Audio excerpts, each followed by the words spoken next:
नमस्कार दोस्तों, सही राजनीति इसमें हम ये बताने की कोशिश करेंगे कि लोकतांत्रिक व्यवस्था में राजनीति को कैसा होना चाहिए। एसोसिएशन फॉर डेमोक्रेटिक सोशलिज्म के सेक्रेटरी जनरल प्रोफेसर D.K. गिरी साहब वे बताएंगे कि किस तरीके से लोकतांत्रिक व्यवस्था में सरकारों, राजनीतिक दलों और जनता को अपनी नुमाइंदगी पेश करनी चाहिए और उनके अपने अपने क्या क्या अधिकार हैं। इस प्रोग्राम के माध्यम से जनता को ये बताने का प्रयास किया जाएगा कि हमारे देश में राजनेताओं, सरकार, राजनीतिक दलों और जनता को किस तरीके से अपने लोकतांत्रिक और संवैधानिक अधिकारों का इस्तेमाल करना चाहिए ताकि देश आगे भी बढ़े और जनता को मान सम्मान के साथ जीवन जीने के सुअवसर प्राप्त हों। नमस्कार दोस्तों, सही राजनीति में आज का विषय है राज्यसभा में मनोनीत किए जाने वाले सदस्यों का मुद्दा। यूं तो हमारे राजनेताओं ने लोकतांत्रिक देश में यह व्यवस्था की है कि 250 राज्यसभा सांसदों में से 12 राज्यसभा सांसदों का मनोनयन महामहिम राष्ट्रपति द्वारा किया जाएगा, जिसमें कला, साहित्य और विज्ञान के क्षेत्र में महत्वपूर्ण कार्य करने वालों को राज्यसभा सांसद के तौर पर मनोनयन कर देश के विकास में इनकी महत्वपूर्ण भूमिका का इस्तेमाल किया जाए। लेकिन अक्सर देखने में आया है कि राजनीतिक दल अपने स्वार्थ सिद्धि के लिए राज्यसभा का अब इस्तेमाल करने लगे हैं। अभी हाल ही में पश्चिम बंगाल में विधानसभा का चुनाव तक हार गए स्वपन दास गुप्ता भाजपा नेता को भारतीय जनता पार्टी ने राष्ट्रपति द्वारा राज्यसभा में मनोनयन कराया है। क्या ये सही है? क्या किसी ऐसे व्यक्ति को जो अभी चंद दिनों पहले विधायक की हैसियत से चुनाव लड़ा, हार गया और उसको राज्यसभा जैसे उच्च सदन में भेजना सही है? राजनीतिक दलों को महामहिम द्वारा 12 सांसदों को जो नियुक्त किया जाता है, उनको ससम्मान तरीके से लाने के लिए क्या जो हथकंडे अपनाए जा रहे हैं वो सही हैं? कला, विज्ञान और साहित्य के क्षेत्र तक ही क्यों नहीं सीमित करके ईमानदारी से इन 12 सांसदों का चयन होता है? इस पर सही राजनीति क्या होनी चाहिए, इस पर चर्चा करेंगे प्रोफेसर D.K. गिरी साहब से और जानेंगे क्या राजनीतिक दलों का यह आचरण सही है। नमस्कार। नमस्कार सर, मैं सबसे पहले ये जानना चाहूंगा कि हमारे देश के नीति नियोक्ताओं ने राज्यसभा जो उच्च सदन कहलाता है, इसकी गरिमा बढ़े और साहित्य, कला और विज्ञान के क्षेत्र में जो विभूति हैं उनको इसमें शामिल किया जा सके ताकि देश के निर्माण में वे महत्वपूर्ण सलाह दे सके, उनके अनुभव का लाभ लिया जा सके। लेकिन अब राजनीतिक दल इन 12 सांसदों को भी अपनी तरीके से राष्ट्रपति द्वारा मनोनयन कराने में लगे हुए हैं। क्या ये सही है? ये प्रश्न थोड़ा जटिल सा है, इसीलिए क्योंकि संविधान जो बना है और जो संविधान बनता है उसमें कुछ कानून लिखे जाते हैं, कुछ नहीं लिखे जाते हैं। उसमें जिसको हम लोग कहते हैं कि उसके संविधान का पीछे जो भावना है, जो स्पिरिट है, और जो लेखनी जो कानून है, ये दोनों चीजें। भावना को तोड़ना मुश्किल नहीं है क्योंकि लिखा नहीं हुआ। लोकतंत्र में भावना और संविधान ये दोनों की जरूरत है। इसके बिना लोकतंत्र जो है कामयाब नहीं होगा। जैसे जो लोकतंत्र को जंगली माना जाता है, मिलाप में बहुत सारी चीज लिखी नहीं हुई है, बल्कि उनका संविधान लिखा हुआ संविधान भी आपको नहीं मिलेगा। हम लोग जो पढ़ाते हैं बच्चों को पॉलिटिकल साइंस में, राजनीति शास्त्र में, कहते हैं कि ब्रिटेन का कॉन्स्टिट्यूशन संविधान आप ढूंढोगे तो आपको नहीं मिलेगा क्योंकि लिखा नहीं हुआ। कुछ परंपरा का बनाए हैं, कुछ को कायम की है, जिसको कन्वेंशन बोलते हैं, प्रेसिडेंट बोलते हैं अंग्रेजी में, उसी को मानते हुए, उसको स्टैंडर्ड मानते हुए देश को चलाते हैं। लेकिन हमारा देश, वहाँ से हमने अनुकरण किया बिलात को, लेकिन उनका भावना को लोकतंत्र में अनुकरण नहीं कर पाए, और जो भावना निहित है लोकतंत्र में, इसीलिए परेशानी है। आपका सवाल था सही है क्या, मैंने कहा ये जटिल इसीलिए है, जो चीज संवैधानिक है और जो चीज नियम अनुसार लीगल है, वो भी आपको नैतिक नहीं हो सकता है, या वो लोकतांत्रिक भी नहीं हो सकता है।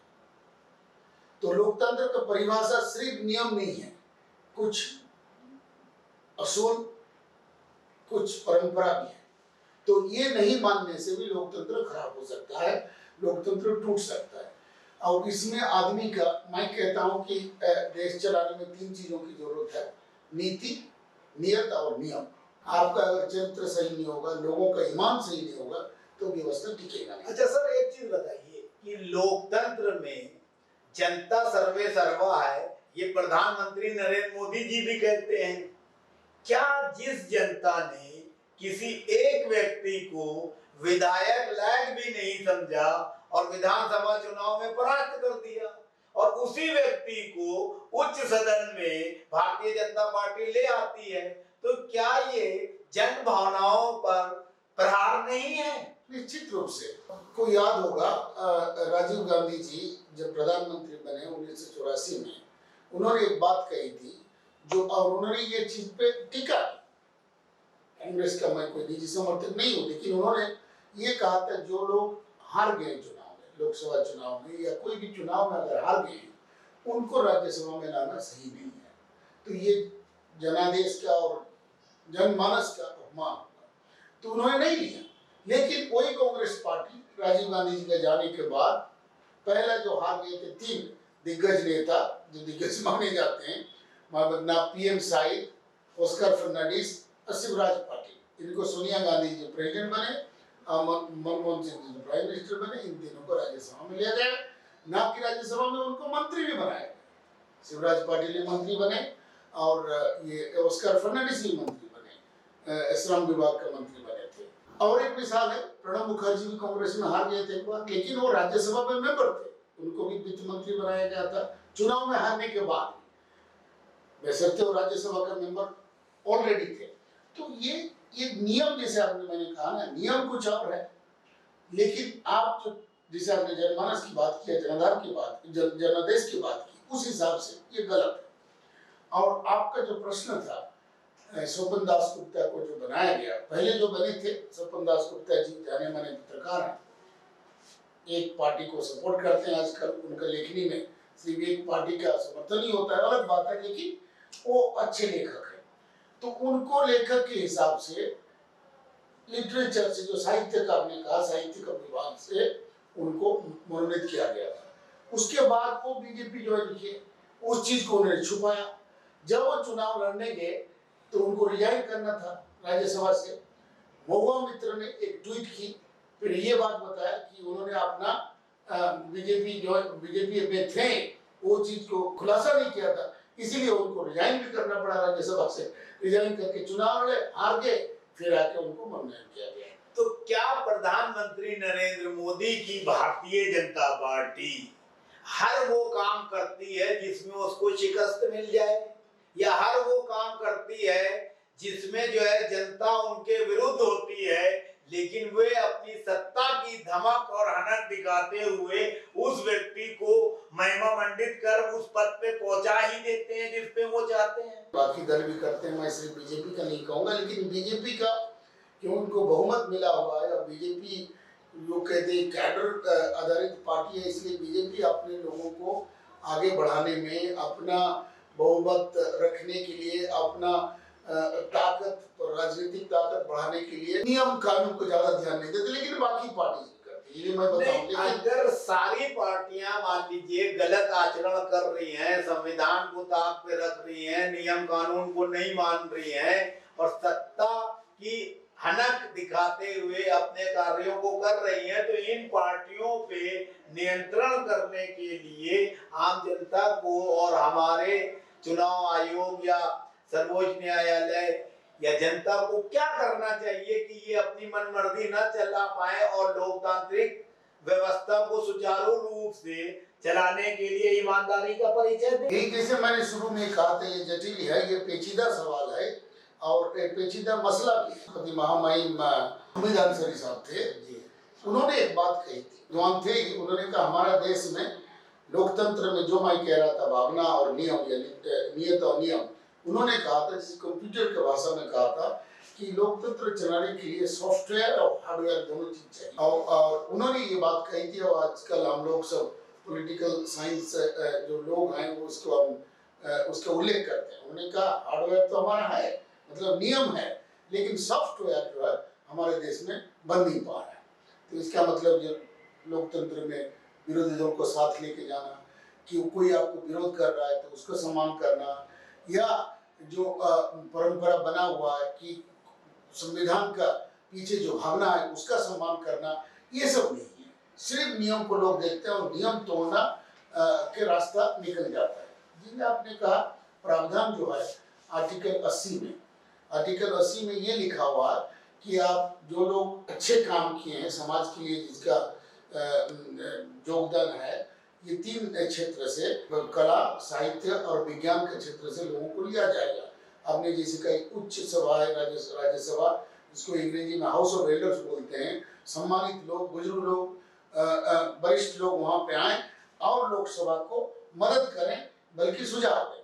तो इसीलिए कि बाकी सिर्फ राजनेता नहीं, बाकी लोग भी अपना क्षेत्र से जो अच्छे काम किए उनको भी लाया गया। शहनाज आजिमी आए, हेमा मालिनी आए, फिल्म स्टार्स आए, लेखक आए, जावेद अख्तर आए, और काफी खुशवंत सिंह आए, लेखक आए, काफी लोग आए और सब जाने माने लोग थे, उनको लाया गया था, ना कि कोई पॉलिटिकल राजनीतिक दल में लोग थे। तो ये था भावना। और नेहरू जी ने भी अपना भाषण में 25 मई 1953 में ये कहा था कि हमने ये प्रावधान किया क्योंकि जो पॉलिटिकल पार्टी में नहीं है, इसीलिए कि राज्यसभा में हर तरह का लोग देखें और राज्यसभा का जो ये ऊंचाई तक राज्यसभा का जो बहस होता है जाए और हर तरह का अनुभव राज्यसभा में आए, ये था भावना। लेकिन अपने लोगों को, पार्टी के लोगों को, और ये जो पार्टियां जो हार गए हैं और जिसको अंग्रेजी में बैकडोर से लेके यहाँ पहुंचाना, ये संविधान का, भावना का हनन है और स्पिरिट का खिलाफ है। तो इसीलिए राजनीति और लोकतांत्रिक के हिसाब से ये गलत। अच्छा, एक सवाल और, 12 सांसदों का तो मनोनयन महामहिम राष्ट्रपति करते हैं, लेकिन 238 सांसद जो राज्यसभा में पहुंचते हैं वो पार्टियों के प्रतिनिधि के तौर पे जो है विधान सभा के चुनाव के आधार पर सीटों के वोट जो आते हैं, विधायक वोट देते हैं, उससे पहुंचते हैं। तो अक्सर देखने में आया है डीपी यादव जैसे अपराधी छवि के लोग, विजय माल्या जैसे लोग और बड़े बड़े उद्योगपति और औद्योगिक घराने के लोगों को पार्टियां राज्यसभा में भेजती हैं, क्योंकि वो चुनाव लड़के नहीं जीत सकते ऐसा माना जाता है, और वो पैसा भी ज्यादा दे देते हैं, जैसा कि जो है परंपरा चली आ रही है। तो क्या राजनीतिक दलों को इस तरह से राज्यसभा में भेजने की परंपरा से बाहर आना चाहिए? क्या भविष्य में सच्चा लोकतंत्र स्थापित करने के लिए राज्यसभा को भी लोकसभा की तर्ज पर जनता द्वारा चुना जाने की व्यवस्था होनी चाहिए? ये राज्यसभा में नहीं, आपको याद होगा बड़े बड़े राज्य जो हैं उनमें जो काउंसिल बोलते हैं उसको, वो भी है और वो नॉमिनेशन में वहां भी जाते हैं। इसका आप सही कह रहे हैं, इससे इसका निराकरण ये है, प्रतिकार ये है कि दोनों के अंदर लोकतंत्र चर्चा हो, किस आदमी को भेजा जाए। लेकिन दुख की बात है कि किसी भी दल में, भारतीय राजनीति में और तीसरी दुनिया जैसे एशिया, अमेरिका, लैटिन अफ्रीका वगैरह में जो राजनीति चल रहा है, इसमें एक ही नेता का दबदबाव चलता है, वो जो बोलेंगे वही होगा, इसलिए चर्चा हो नहीं पाता है। एक ही व्यक्ति को निर्णय लेना है किसको भेजना है। अगर लोग पार्टी के अंदर तो चर्चा करके कैंडिडेट्स का लिस्ट है, चर्चा हो, तो इस तरह का जो नाम ले रहे हैं आप, जिनके खिलाफ मुकदमा चल रहा हो, जो भी विवादित लोग हैं, ये लोग नहीं आ पाएंगे। लेकिन ये तब संभव होगा जब पार्टियों के अंदर भी लोकतांत्रिक व्यवस्था, लोकतांत्रिक प्रक्रिया चले। नहीं तो ऐसी स्थिति जो है आने के लिए आप क्या समझते हैं कि पहल जो है किधर से होना चाहिए? क्योंकि बहुत से मामलों में लोकतांत्रिक व्यवस्था में जनता की शक्तियां सीमित हैं। वो सिर्फ वोट ही दे सकती है, वो लोकसभा में कर सकती है, वोट दे के आदमी को जो नहीं पसंद है उसको हरा सकती है, लेकिन राज्यसभा में वो इंटरफेयर नहीं कर सकती है, विधान परिषद में जैसा आपने कहा वहां नहीं कर सकती है। तो वहां तो ये पॉलिटिकल पार्टी अपनी मनमर्जी चला ही ले जाती है, तो इससे लोकतांत्रिक व्यवस्था खराब नहीं होती है या दूषित नहीं होती है? होती है, और इसका आपने उपाय पूछा कि इससे कैसे छुटकारा मिले। हम बाकी एपिसोड में आपके साथ ये चर्चा कर चुके हैं। लोकतंत्र में प्रभुसत्ता जो लोगों में है, शुरुआत तो लोगों से होना चाहिए, लेकिन हमारा लोग जिस तरह का उनका समझ है और जिस तरह का उनका ज्ञान है, कि पढ़ा लिखा का लोगों का तादाद है, उस हिसाब से तो ये संभव नहीं है। और एक कहावत आपने सुनी होगी कि इतिहास आदमी को पैदा करता है और आदमी भी इतिहास बनाता है। तो ये दोनों चीज को ध्यान देना है। हमारे अच्छे लीडर हों, अच्छे परंपरा स्थापित हो, तो वो इतिहास बना। उन्हीं को जो अंग्रेजी में स्टेट्समैन कहते हैं। ये नहीं कि जो स्टेट्समैन होता है, जो जुग निर्माता होता है, स्टेट्समैन होता है, वो देखता है 10-15 साल में हमारा देश कैसे हो। जो राजनेता होता है 5 साल या 3 साल देखता है अगले चुनाव में कैसे जीतूं। ये अंतर है। तो हमें युग बनाने वाला, देश निर्माण करने तो वाला इस तरह से चाहिए, प्रधानमंत्री इतिहास बनाने वाला चाहिए। इस तरह से तो प्रधानमंत्री नरेंद्र मोदी 5 साल के बाद दोबारा भी जीत गए, और तीसरी बार की रण में तो आप उनको राजनेता मानेंगे कि स्टेट्समैन मानेंगे? लोगों ने तो उनको कहा कि उनका जो समर्थक है और प्रशंसक है, उन्होंने ये कहा, तो ये भी कहा कि ये जो हमारा प्रधानमंत्री है, पूरा दुनिया का प्रधानमंत्री बनने का उनमें योग्यता है और क्षमता है। लेकिन मैं जितना अध्ययन मोदी जी के बारे में, हमारे सम्मानित प्रधानमंत्री जी के बारे में कहा, वो चुनावी नेता हैं और चुनाव में ज़्यादा जोर देते हैं कि ना देश बनाने में या परंपरा और इतिहास कायम करने में, बनाने में ज़्यादा मैं उनको नहीं देखा। पहल उन्होंने पहले शुरू में की थी, लेकिन वो थोड़ी दिन में वो उड़ गया। और चुनाव कैसे जीतना, उन पे उसका जोर रहता है। इसीलिए हर चुनाव में प्रधानमंत्री होते हुए भी, चाहे वो एमएलए के चुनाव हो या काउंसिल के चुनाव हो, उसमें पहुंच जाते हैं। ये नहीं होना चाहिए। कोई राज्य का चुनाव में, पहले भी कह चुका हूं आपका प्रोग्राम में, राज्य के चुनाव में जो केंद्र का मंत्रियां हैं वहाँ नहीं जाना चाहिए। केंद्र का, राज्य का दर्जे के नेता जाएं या पार्टी के लोग जाएं और राज्य में ये लड़े। वो हमारा संघीय व्यवस्था में भी है। प्रधानमंत्री जाके एक चीफ मिनिस्टर के खिलाफ चुनाव लड़ना एक गलत है। अच्छा ये बताइए, मैंने सवाल पूछा आपसे, प्रधानमंत्री को आप जो है राजनेता मानते हैं या स्टेट्समैन मानते हैं? मैंने शायद इसका जवाब आपको दिया कि चुनाव में राजनेता का ये होता है कि चुनाव में उनका ज्यादा जोर रहता है, और जो स्टेट्समैन होता है वो देश बनाने में, और इसको हम कहते हैं युग निर्माण करने में रहता है। और जबकि प्रधानमंत्री के चुनाव में ज्यादा फोकस रहता है, तो आप समझ लीजिए वो ज्यादा राजनेता है कि स्टेट्समैन। अच्छा ये बताइए कि प्रधानमंत्री नरेंद्र मोदी साहब जो है जिस तरह की जो है रणनीति जो है लेके चल रहे हैं, उससे देश जो है मजबूत हो रहा है। और दूसरा सवाल इसी में है कि प्रधानमंत्री को तो वोट मिले हैं 32% ही, बाकी वोट तो जो है विपक्ष में गए हैं, क्योंकि विपक्षी एकता नहीं थी, इसलिए वो दूसरी बार भी प्रधानमंत्री भारी बहुमत से बन गए। तो इसको किस नजरिए से आप देखते हैं? अब जिस तरह से जैसे आपने स्वपन दास गुप्ता जी का सवाल उठाया, जिससे हम लोगों का बहस और जो आलोचना शुरू हुआ, तो उससे नियम से तो वो सही है, लेकिन भावना से और स्पिरिट से सही नहीं है। तो मोदी जी जो काम करते हैं, नियम में कभी कभी नियम थोड़ा भी जा रहा है, लेकिन अमूमन नियम को मानते हैं। लेकिन वो न इतिहास बनाने की बात हो रही है, न परंपरा कायम रखने की बात हो रही है। मिसाल के तौर से वैसे ही एक बात है, आप शुभेंदु अधिकारी को आप अपना दल का नेता बना दें, उसमें कोई रोक नहीं है, कहीं तो लिखा नहीं, नहीं बन सकते हैं।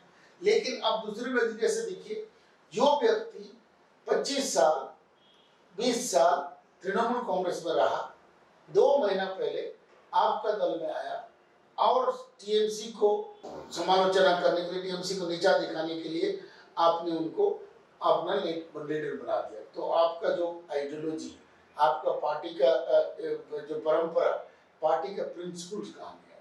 तो नियम के हिसाब से तो ठीक है, लेकिन देश बनाने के हिसाब से, पार्टी बनाने के हिसाब से, असूल और भावना के हिसाब से गलत।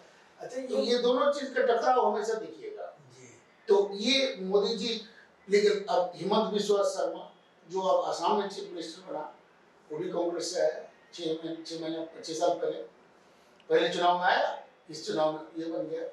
तो दूसरे पार्टी से लोगों को ला के ओपोजिशन को कमजोर करना, जिसको अंग्रेजी में कहते हैं पोचिंग, बाकी पार्टी को नेता को ले आना, टीएमसी का मुकुल राय है, तमाम लोग हैं, ये नियम में गलत नहीं है। एक पार्टी से दूसरे पार्टी में जा सकता है। पार्टी जो बनता है, पार्टी में एक वृक्ष की तरफ होता है, धीरे धीरे बढ़ता है।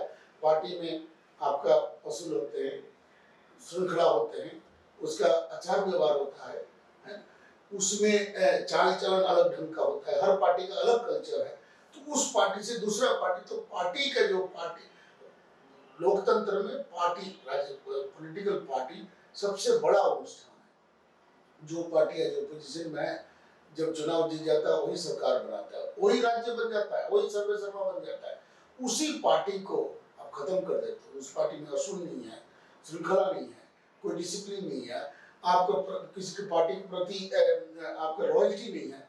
तो वो आदमी जाके, जिसका ईमान नहीं कि पार्टी में आप 30 साल रहे और कल छोड़ के चले गए, तो उस पार्टी के लिए आपका कोई लगन नहीं है, तो आप जाके जब मंत्री बनोगे, पावर में आप कुछ भी कर सकते हो। अच्छा, प्रधान पार्टी सभ्यता, पार्टी का जो कल्चर है, उसको खत्म नहीं करना चाहिए।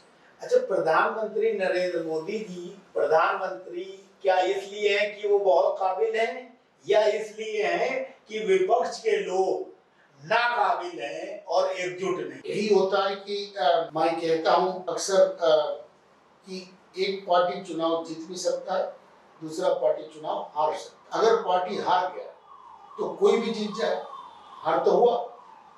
मिसाल के तौर से 2004 में मनमोहन सिंह चुनाव जीते नहीं थे, वाजपेयी जी चुनाव हारे थे।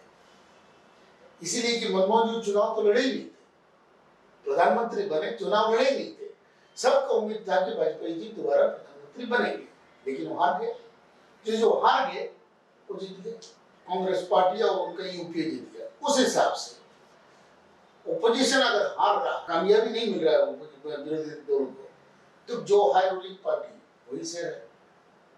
तो ये नहीं, मेरा फिर दूसरा इसी से रिलेटेड सवाल है कि एक तरफ जो है 32% वोट पड़ते हैं और दूसरी तरफ जो है 68, तो 32% वाला जो है शासन में है। क्या ये लोकतंत्र के लिए सही है? तो लोकतंत्र का जो सिरा सब 3-4 व्यवस्था, अंग्रेजी में कहते हैं जो जीता वही सिकंदर, अंग्रेजी में बोलते हैं फर्स्ट पास द पोस्ट। जो जितने भी आपको वोट मिले, जितना वोट डाला गया, उसमें आपको मेजोरिटी 100 वोट आए तो आपको 51 मिला तो आप नेता बन गए। तो आपको मेजोरिटी, सही कह रहे हैं, 32% में मेजोरिटी नहीं बनता है। अगर वोट 75-70% पड़ा है तो 36% से मिलता है। अगर 100% वोट पड़ा है तो उसको 51% से मिलता है, जिसे फ्रांस की व्यवस्था है। फ्रांस में जो प्रेसिडेंट का चुनाव होता है, जब तक वो प्रेसिडेंट 51% तक नहीं आएगा, प्रतिशत तक नहीं है, उसको प्रेसिडेंट नहीं माना जाएगा। तो जो 3-4 कैंडिडेट होते हैं, जो कैंडिडेट हार जाते हैं, पहला 2 नंबर है, उसको सेकेंड राउंड में जाते हैं आपका, और जो हार करते हो हट जाते हैं। फिर जब तक वो पहला राउंड वाले को फिर 51% नहीं मिलेगा, वो प्रेसिडेंट। तो क्या यहाँ की लोकतांत्रिक व्यवस्था में पारदर्शिता लाने के लिए फ्रांस का सिस्टम अडॉप्ट करना चाहिए? उसमें और एक सिस्टम है, एक तो फ्रांस वाला हो गया, जर्मनी में जो है पीआर सिस्टम बोलते हैं, प्रोपोर्शनल रिप्रेजेंटेशन भी होते हैं। तो हम लोग का सिस्टम जो ब्रिटेन से हमने कॉपी किया, उसको थोड़ा अभी बदलने का जरूरत है। क्योंकि ये प्रोपोर्शनल रिप्रेजेंटेशन मतलब ये होता है आपको कितना % वोट मिलता है। मान लो आपको लोकसभा में 25% वोट मिला, 25% वोट मिला तो 545 हमारा सीट है, 543 का वोट होता है, तो 543 का 25% आपको सीट मिलना चाहिए लोकसभा में, ये ठीक। लेकिन यहाँ पे 32% आपको मिला सीट, तो आपको 300 से ऊपर सीट मिल गया। एक बार ऐसे भी किस्सा है कि बॉम्बे में किसी को 20% वोट मिला था लेकिन एक भी एमएलए नहीं, किसी को कम वोट मिल गया, क्योंकि जो आपका जो विधान क्षेत्र है, जो कॉन्स्टिट्यूएंसी है, चुनाव क्षेत्र है, उसमें आपको अगर मेजोरिटी मिल गया तो आप जीत जाते हैं, तो आपको परसेंटेज से कोई फर्क नहीं पड़ता, तो वो माइनॉरिटी वोट हो गया एक तरह से। तो इसीलिए मेजोरिटी में लाने के लिए हमें पीआर सिस्टम फ्रांस वाला और फर्स्ट मिला जुला के हमें चुनाव सुधार तो निश्चित रूप से होना चाहिए। तो एक नया कोई सिस्टम बनाना चाहिए फ्रांस और जर्मनी से मिला के बिल्कुल कि एक, ताकि जो है हमारे देश में लोकतंत्र और मजबूत हो और सही माने में जनता का रिप्रेजेंटेशन करने वाला ही पीएम और सीएम बने, और सही माने में बहुमत मिले। अब ये बहुमत नहीं है, सही कह रहे हैं, 32% में बहुमत कहाँ से मिलेगा? 32% मतलब आपके खिलाफ 68% लोग हैं जो वोट आपको नहीं दिए, तो ये तो माइनॉरिटी सरकार हुआ उस हिसाब से। लेकिन उनका सीट देखें तो एब्सोल्यूट पूर्ण बहुमत है, उनको एब्सोल्यूट मेजॉरिटी है, तो ये विडंबना है, उसको सुधारना